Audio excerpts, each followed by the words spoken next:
गुरुर् ब्रह्मा गुरुर्विष्णू गुरुर्देव महेश्वरा, गुरु साक्षात परब्रह्म तस्मै श्री गुरुवे नमः।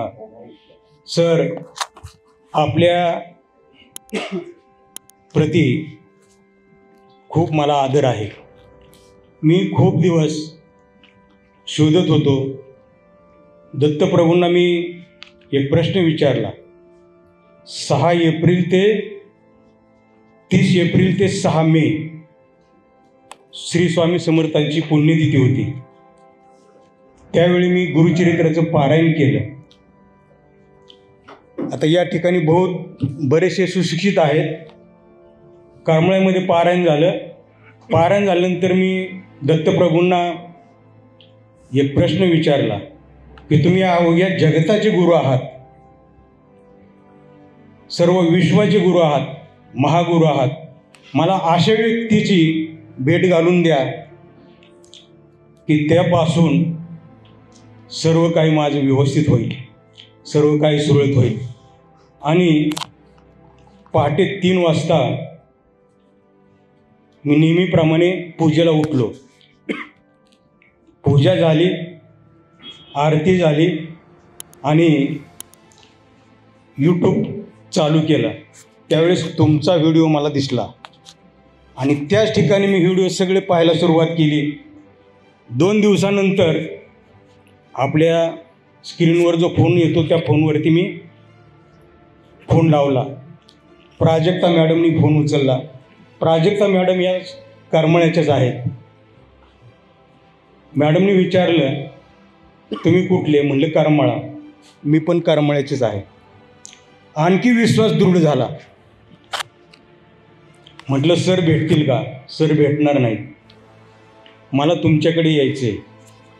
तुम्ही फी भरा। बुकिंगला 1,500 भरले।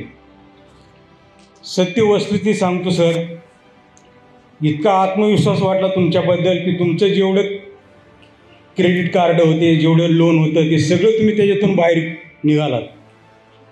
वाटलं दत्तप्रभूंनी आपल्याला हेच गुरु करा हे सुचवलेलं आहे। तुम्ही 20 ते 21 वर्ष या ठिकाणी सर्व अभ्यास केला, सर्व सेवा केली। सर, माझं एक अध्यात्मातला अभ्यास आहे। जर 3 वर्ष तुम्ही कुठल्याही देवतेची सेवा केली तर त्या देवतेचं सर्व स्वरूप गुण तुमच्यामध्ये येतात। तुम्ही 21 वर्ष केलेत। अक्षरशः माझ्या हृदयातून मी बोलतो की तुम्ही या क्षितिजावरचे महागुरु आहात। आणि असे महागुरु हे सर्वांना आम्हाला भेटले, याचं सौभाग्य आम्हाला आहे, याचा अभिमान आहे।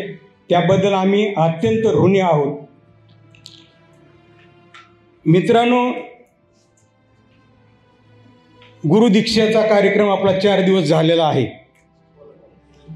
ही गुरुदीक्षा आपल्याला महागुरूंनी दिलेली आहे। आपण त्यांना काय द्यायचं?